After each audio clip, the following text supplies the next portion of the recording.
현재 교수예요. 그런데 현재 교수로 SNS나 이런 정치적 발언을 굉장히 직접적으로 하시거든요. 얼굴 보니까 더 잘생겼네. 아. 일로 보지 마시고 절로 보세요. 혹시 그런 발언 때문에 교수 사회에서 욕을 먹고 있지 않으세요? 제가 속하고 있는 학교에서는 욕을 먹지 않고 있습니다. 네. 목소리도 좋아. 마이크에 필터 넣어주세요. 헬륨가스 목소리 나오게. 그러니까 제가 아시다시피 제가 재직하고 있는 학교가 서울대학교인데 서울대학교 선생님들의 뭐 대부분은 보수적이시죠, 사실은. 매우 보수적이신데 뭐 제가 진보적이라서 전 서울대학교 2001년에 채용되었는데 진보적인 이유로 저를 뽑지는 않았을 거 아니겠습니까? 공부도 잘했다는 얘기지. 뭐 내치지 않은 이유는 학교 내의 문법, 학교 내의 요구를 제가 일정하게 하고 있기 때문에 지금 뭐 여기까지 와 있지 않겠습니까? 잘난 척을 너무 심하지 않나. 그리고 많은 분들이 제가 여의도에 있을 거라고 많이 생각하는데. 그러니까 반정치인처럼 생각하거든요. 실제 그렇지 않습니다. 물론 여의도에 제 친구 선후배분들이 많이 계시죠. 현직 국회의원들 등등 아주 많이 있는데 옛날 옛 친구들이 많이 있긴 합니다만은 전 주로 학교에 있습니다. 자랑을 이렇게 하네. 희한한 방식으로. 그러면은 교수님도 정년 보장이 돼 있나요? 저는 2001년에 채용되고 2004년에 정년 보장 받았습니다. 정년 보장은 아무나 해주나요? 아니 그렇게 잘난 찬스를 또 주면 어떡해요. 잘난 척할. 물론 법적으로 보면 정년 보장 이후에는 논문을 한 편도 안 써도 먹고 살 수 있다는 얘기입니다. 정년 보장의 의미는 통상 한 편도 안 쓴 분은 거의 없고 지금까지 약 한 45편 정도 쓴 것 같아요, 논문은. 뭘 놀래고 그래. 이 사람들이 나를 봐. 교수님들은 저쪽 보시고. 마침 그 김여경 교수 논란도 있었잖아요. 그거를 서울대 안에서는 어떻게 평가하고 있는지 모르겠는데 발언을 잘 안 한단 말이죠. 이런 문제에 대해서. 애초에 법대 교수로 채용될 움직임이 있었었나요? 그러니까 전체적으로는 어떻게 파악하고 있어요? 이게 일종의 정치 공신이야, 가족들이기 때문에, 아니면은 서울대 교수 사회 내부에서 어떤 분위기 있지 않습니까? 교수 내부 사회에서 있었던, 이제, 저희가 들었던 것 얘기를 하자면, 일단 첫째는 이분은 그, 의과대학, 즉, 단과대학에서 뽑아달라고 요청하진 않았습니다. 그러니까 대부분의 대학은 저를 뽑을 때 같으면 전 2001년에 단과대학에서 이러이러한 전공 사람이 필요하다라고 본부에 올리면 본부에서 허가가 나고 그 다음에 공지가 되면 지원자를 받아서 경쟁을 해서 뽑습니다. 근데 의과대학이나 법과대학 등등에서 이제 뽑아달라고 본부에 요청한 바가 없었어요. 티오가 생겨서 뽑아달라 이건 아니었다. 갑자기 위에서 생긴 거죠. 그런 경우도 간혹 있나요? 매우 드물다고 보시면 됩니다. 그러니까 그 김미경 교수 말고 다른 케이스를 알고 계시는 게 있나요? 해외 대학의 교수를 하시면서 아주 그 분야에 아주 큰 상을 타셨다. 이 정도 되면 특채할 경우가 있고요. 근데 김미경 교수님 같은 경우는 그 당시에 이제 우리 김 기자님 말씀하신 법대 얘기는 법대 내부에서도 이 소문으로 도는 겁니다. 갑자기 법대 쪽으로 이런 얘기가 있다더라라는 얘기를 저도 소문으로 들었습니다. 근데 법대 선생님들이 뭐 저를 포함해 좀 깐깐하기 때문에 아마 법대에는 전혀 얘기가 진행이 안 됐던 것 같고, 그 다음에 의과대학으로 옮겨갔다가 의과대학에서도 이제 반발이 있으니까 또 여러 전공을 바꿔 나가서 뽑은 걸로 알고 있습니다. 그래서 당시에 이제 가장 불만이 많았던 분들은 의대 교수님들이죠. 다른 쪽은 이 진행되는지를 최근에 이렇게 자료가 공개되기 전까지는 이 인사 사항은 극비입니다. 근데 공개가 되면서 의대 교수님들은 다 내부적으로 경론이 있은 걸 알고 있었고, 당시 시점에 그 의대 교수님 몇 분이 이메일을 그 서울대 전체 교수에게 보냈어요. 이거 말도 안 된다. 당시에 내부적으로는. 네, 그게 최근에 공개되었던 그 의과대학을 사랑하는 교수 모임 그 이메일이 요번에 등장을 하더라고요. 근데 다른 저를 포함해서 그 당시는 이게 뭐지 도대체? 왜 갑자기 이런 일이 생기지? 이렇게 하지만 자료를 볼 수 없었기 때문에 전혀 말을 못하는 상황이었다라고 보시면 되고, 이제 우리 안철수 당시 지금 안철수 후보님, 그다음에 김미경 교수님이 이제 1+1 패키지로 오셨는데. 확실합니까? 1+1 패키지로 온 게 맞아요? 그게 이제 미국에서는 미국이 땅이 워낙 커서 배우자를 같이 채용하는 딜이 가능합니다. 한국에는 거의 없는 걸로 알고 있고, 서울대 역사상 두 분이 동시에 정년보장으로 채용된 거는 서울대 전 역사에서 처음 있는 일이죠. 근데 이제 안철수가 탈당했고, 국민의당 만들어지고, 이 과정 전반에 혁신위원회라는 게 그 전에 있었어요. 당을 혁신하자. 그럴 때 혁신위원장을 하셨어요, 그때. 장으로 제안받았는데 제가 거절하고 김상곤 위원장님이 하는 게 맞다고 해서 저는 위원이었습니다. 그때 무슨 워딩을 그때 날리셨냐면 제가 기억하는 게 안철수는 차라리 탈당해라. 실제로 탈당했잖아. 이 사단을 만든 책임자 중에 하나예요. 그때 무슨 일이 있었는지 전후 사정을. 당시 이제 문재인 대표가 당대표였죠. 근데 흔들기가 계속되는 상태에서 그 당을 혁신하겠다고 해서 혁신위원장을 모신다고 했을 때 맨 처음에 얘기를 했던 사람은 안철수 그 당시 의원이었습니다. 근데 안 의원이 거절하셨고 또 저에게도 그런 얘기가 와서 저는 안 된다라고 거절하고 혁신위원으로 들어갔는데 그래서 이제 혁신안을 만들었습니다.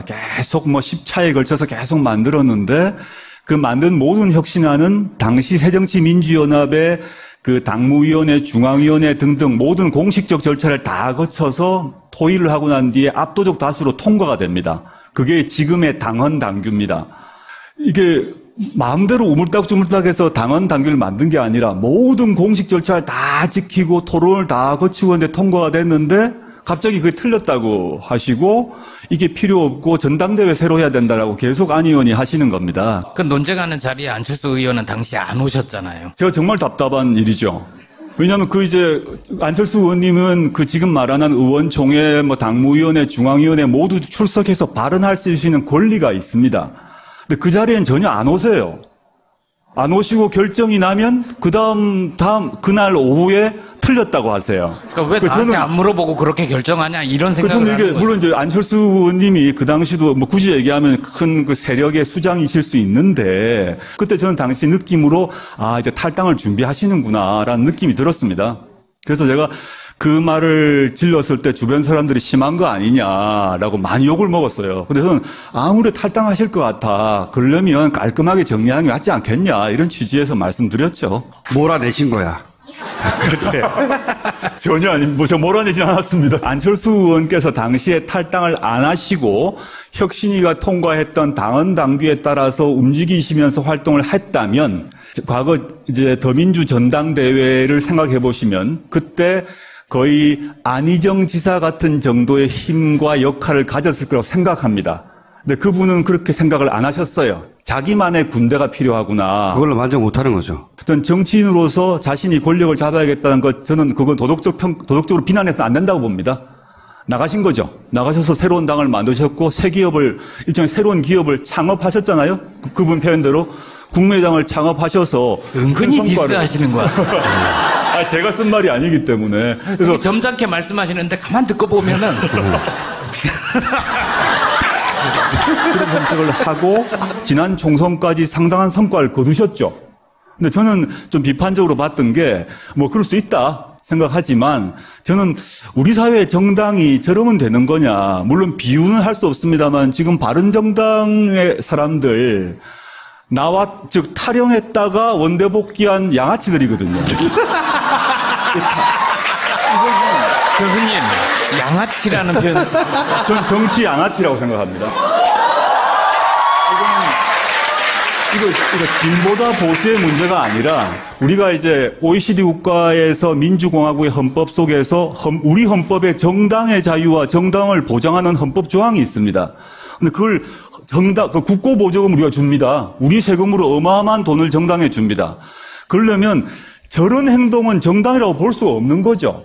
저는 정말 부끄러워야 한다. 진보 보수의 문제가 아닌 것이고 나왔다가 세불리안에 들어갔다가 게다가 자기 당의 절차에 따라서 유세하고 경선에서 합법적으로 뽑은 유승민 후보에다가 13명이 등에 칼을 꼽고 그 다음에 돌아갔잖아요. 이게 말이 안 되죠. 그 중에 한 명은 다시 돌아왔습니다. 네. 너무 아주 황당한 거죠, 뭐. 저는 제가 생각하는 정당에 대한 정당 민주주의에 대한 관점이 있는데 당시 새정치민주연합 상황을 생각했을 때 이건 아닌 것 같아. 그 정당 내에서 사실 조그만 동아리에서도 룰이 있잖아요. 거기서 룰을 얘기하면 논쟁을 해서 뭐 합의를 하면 지키고 이렇게 해야 되는데, 그래서 저는, 이분이 스타일이 다르구나 알았어요. 또는 제가 법률에 법과 규칙에 매달려 있는 이런 이제 좀 고리타분한 사람인지 모르겠습니다만은, 이걸 법과 규칙과 절차를 뛰어넘어서 움직이시는구나, 이런 느낌을 받았습니다.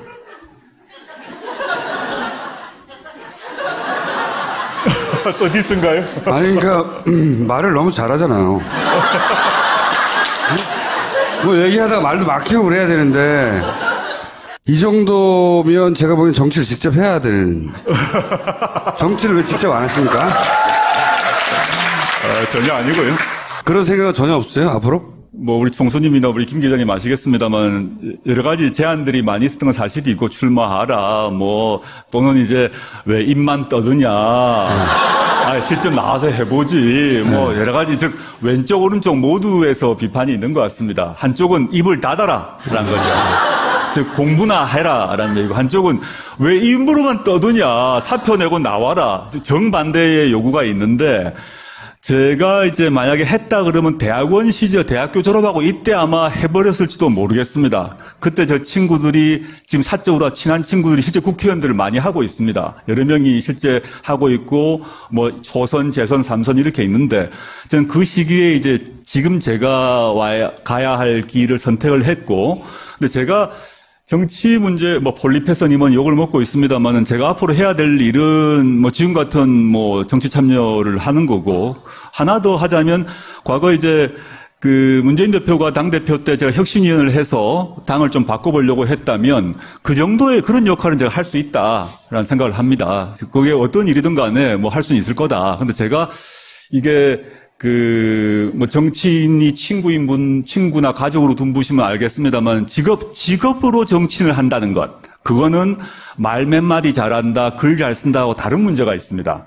직업 정치인, 제 친구들, 친한 친구들을 보게 되면 아침부터 밤까지 완전히 대중과 함께 살아야 됩니다. 꼭 그렇지는 않아요. 선거 때는 그런데. 근데 완전히, 지금도 전국을 돌면서 몸으로 뛰죠. 정말 아침부터 밤까지. 그거가 너무너무 소중하고 중요한 능력인데, 저는 그렇게 훈련되지 못했다라고 보고, 지금 제가 잘한다고 얘기되어 있는 그런 것들을 잘하는 쪽으로 훈련되어 있죠. 2012년에는 문재인 후보 지지 유세도 꽤 많이 하지 않으셨나요? 이번에도 좀 하셨나요? 12년엔 전국 돌았죠, 사실은요. 네. 2012년 때는 제가 작정하고, 뭐, 좀 광화문 유세도 했을 뿐만 아니라 전국을 다 돌았고요. 요번에는, 전국을 돌지는 않고 있고 조금씩 하고 있는데, 지금은 저는 이렇게 생각합니다. 그때와 다르게 뉴 페이스가 필요한 시대다. 문재인 후보를 위해서. 저도 TV 찬조 연설을 하긴 했는데, 2012년에는 국내용을 했습니다. 근데 이번에는 아마 못 보셨겠습니다만 재외 동포용을 했습니다. 해외에서 먹히는 얼굴이라는 거죠. 기분이 나빠요, 나는 이런 게 다. 가만히 듣다 보니까 이제 국회의원 총선은 안 나가실 것 같고, 제가 보기에는 이제 유시민 작가하고 이 암투가 벌어진 게 아니야. 총리는 내가 할 수 있지 않냐. 저는 만약에 그렇게 물망에 오를 경우에 정청래 의원과 함께 결사 반대하겠습니다. 가까이서 본 문재인 후보는 대통령감이 맞나요? 제가 청년 시절의 대통령의 모습은 뭐였나 하면, 그 오른쪽으로는 박정희가 있는 거죠. 그 왕이었어요. 저는 그 종신왕이라고 생각했죠. 제가 고등학교 시절까지. 대통령이 바뀐다는 걸 상상을 하지 못하고 살았어요. 근데 갑자기 총 맞았는 상황이지만. 근데 반대편은 김영삼, 김대중 이런 분이 계셨고, 그분들도 카리스마가 엄청났습니다. 근데 그 뒤로 이제 이어서 여러분들을 봤습니다만, 우리가 노무현 대통령을 봤지 않습니까? 이제 노무현 대통령의 스타일은 다 아실 건데, 우리가 이제 과거 카리스마가 강한 이런 대통령에 익숙한 것 같습니다. 리더십도 그렇게 보는 것 같습니다. 그 점에서는 문재인 후보가 그런 카리스마를 안 갖고 계세요. 그리고 저는 김대중 대통령이나 노무현 대통령에 비하면 말씀도 잘 못합니다. 그분들에 비하면 그 토론 이런 것들 촌철살인 애드립 잘 못하시는 분이라고 제가 보입니다. 근데 제가 가만히 보니까 왜 지금 시대에, 사실은 2012년도 마찬가지지만 지금 시대에 이런 분이 필요할까 생각했는데 몇 가지 갖고 있는 덕성이 있습니다. 그러니까 DJ나 노통이 갖지 못한 덕성일 수도 있는데 제가 혁신위원을 하면서 한 8, 9개월 동안 당 최고위원 회의를 계속 제가 참석을 했는데요. 그 외, 공식 회의 안팎에서 보게 되면, 첫 번째 덕성이 뭐냐면, 경청력입니다. 자기한테 좋은 소리건 싫은 소리건 너무 잘 들어줘요. 계속 들어줍니다. 그 다음에 이게 같은 얘기기도 한데, 자기한테 싫은 소리하고 막 이제 흔드는 것, 이 인내력이 아주 강해요. 생각보다 인내력이, 어떻게 봐서 사람들이 이제 신사다, 점잖다, 이렇게, 실제 그러하신데, 신사다, 점잖다, 이런 것이 이제 무골호인이다, 이런 의미가 아니고, 아주 잘 참아요. 잘 참고 가만히 있고, 눈만 껌뻑껌뻑, 이렇게 이분이 눈을 껌뻑껌뻑 하면 참는다는 얘기라고 생각하시면 됩니다. 제가 가까이서 이렇게 보면, 또 화가 나면 눈을 갑자기 크게 이렇게 소처럼 이렇게 떴다가 깜빡 이런 습관이 이렇게 하지 않습니까? 근데 홍준표다, 노통이다, 좌우가 다르지만 바로 말로 카운터 펀치를 날린다면 문의 특성은 막 공격이 나오고 화가 나도록 하면 말을 하지 않고 보통 이렇게 눈을 그러니까 껌뻑껌뻑 하면 그때 사귀는 거죠. 그때 이렇게 사귀었다가 말을 하는. 그 다음에 하나 더 말씀드리고 싶은 거는 아까 대통령의 덕성인데 엄청난 원칙주의자입니다. 매우 원칙주의자입니다. 아까 신사란 이미지 때문에 그냥 이렇게 악수 잘하고 할 것 같습니다만은 다른 말로 하면 고집이 센 거죠.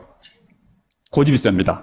원칙주의자란 말은 제가 혁신위원 할 때만 생각해 보게 되면 위원을 제가 받아들이는 조건으로 당시 문 대표님에게 우리 혁신안을 만들게 되면 문 대표님 또는 문 대표님 사람도 날아갈 가능성이 있다.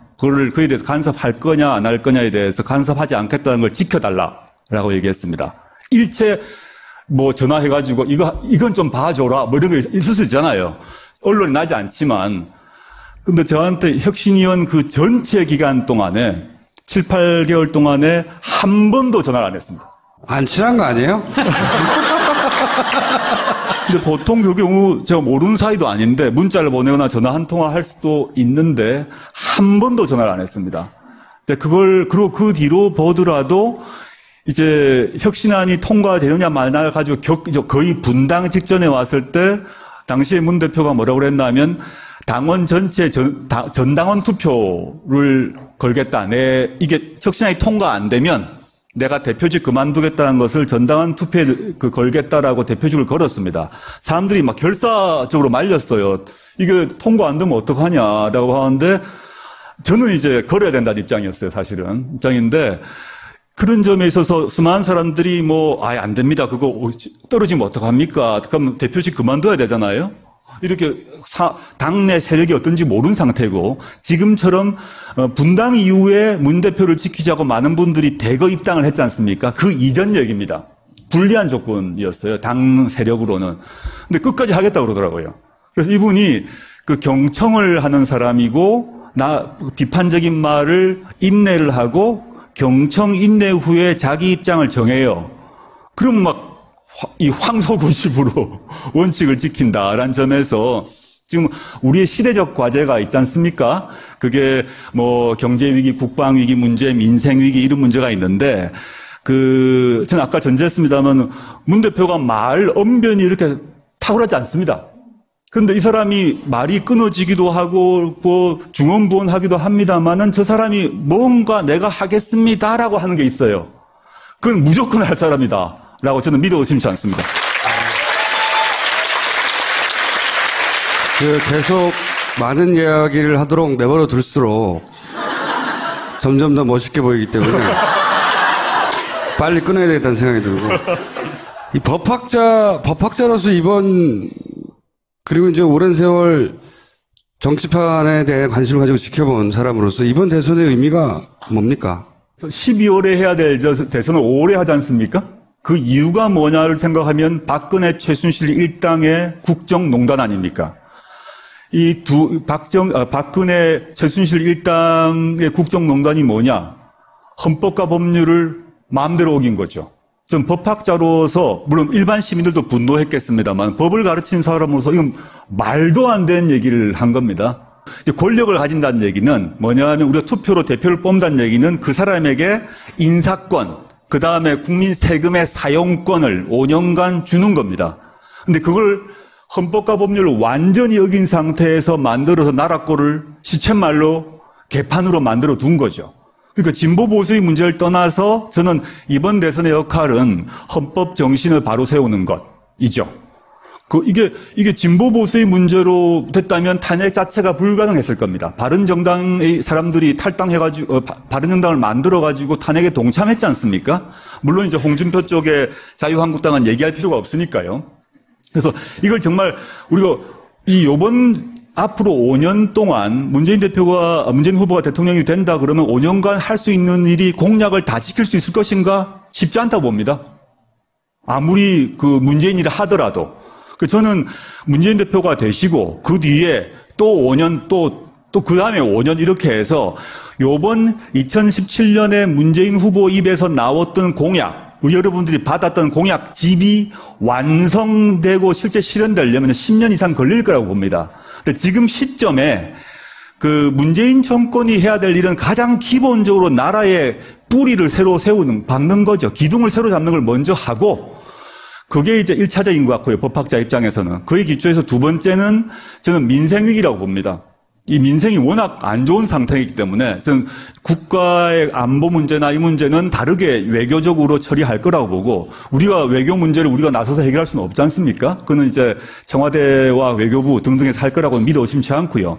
당장 우리의 삶을 바꾸는 그런 대통령이 돼야 될 것 같고 그거는 임기 초기 3년에 빨리 해야 될 것 같아. 왜냐하면 아무리 우리 사회에서 뭐 위대한 분이 대통령이 되더라도 5년차 임기가 5년이기 때문에 4년차 들어가면 힘이 빠지거든요. 그래서 초기 3년에 빨리 법과 원칙을 세우고 그다음에 민생 문제를 해결하고 이런 걸 하면 사람들이 법과 원칙을 세우고 나의 삶이 달라졌다라고 보면 이 사람 말고 그 다음 사람에게도 한번 맡겨보지 않겠습니까? 그러면 또 한 10년 가는 거죠. 민주개혁 세력의 장기 집권을 꿈꾸시는군요. 전 뭐 아주 강력히 꿈꾸고 있습니다. 저는 이게 그 안철수 후보께서 그 말씀하시는 게 과거와 미래의 대결이라는 얘기 많이 말씀하시고 참 좋은 말이라고 생각합니다. 근데 저는 이제 구호보다 사람을 봐야 되는데 여기는 문재인 후보가 있고 안희정이 있고 이재명이 있고 박원순이 있고 김부겸이 있고 등등등이 있다면 여기는 안철수 후보 말고는 박지원, 손학규, 김종인 이런 분들이 계신데 어느 쪽이 미래인가? 그러니까 단어로서의 미래가 아니라 우리는 모든 정책과 비전은 사람을 통해서 실현되는데 미래를 담보할 수 있는 사람이 어디에 있는가? 전 단순히 이제 그 미래가 육체적 그 나이를 가지고 얘기하지 않습니다. 나이가 많더라도 그 DJ 훌륭하시죠. 근데 그분들이 하시는 비전이 갖고 있는 생각, 행동 등이 그냥 대표적 인물을 비교를 해보자는 겁니다. 우리의 미래를 누구에게 맡길 것이냐? 저는 뭐 1%의 그 재고 없이 저는 지금 아까 말했던 더민주에게 미래가 있다라고 생각합니다. 그렇게 단정적으로 말씀을 하시면 심상정 후보가 좀 섭섭하지 않으실까요? 뭐 저는 심 후보님 또 그 노회찬 또 의원님 저 사적으로 제가 노회찬 의원 후원회장입니다. 잘 많이 모르시는데 제가 이제 민주당 더민주에 있는 친구분들 제 친구 후배들 근데 뭐 제자에 해당되면 박주민 의원도 제가 후원회장인데 뭐 여러 사람이 있어요. 근데 노회찬 의원하고도 제 관계가 오래전부터 좋은 사이입니다. 오래전부터. 저는 당적이 없는데, 정의당 또는 진보정당에 대해서 제가 이제 말씀드리고 싶은 거는, 저는 과거 열린우리당 시절 때를 생각해 봐야 될 것 같은데, 그 당시에 그 말은 지금 더민주와 지금 정의당이 같이 고민해야 할 점이 있다고 봅니다. 열린우리당을 시절에 이제 노통 탄핵 문제가 해결되고 난 뒤에 이 표로 봐서는 열린우리당과 민주노동당을 합하면 5석을 차지하고 있었어요. 근데 그 시절 조건에서 민노당이 제일 잘 나갈 때입니다, 그때가. 이게 근데 그 당시에 두 당 사이가 별로 안 좋았어요, 사실은.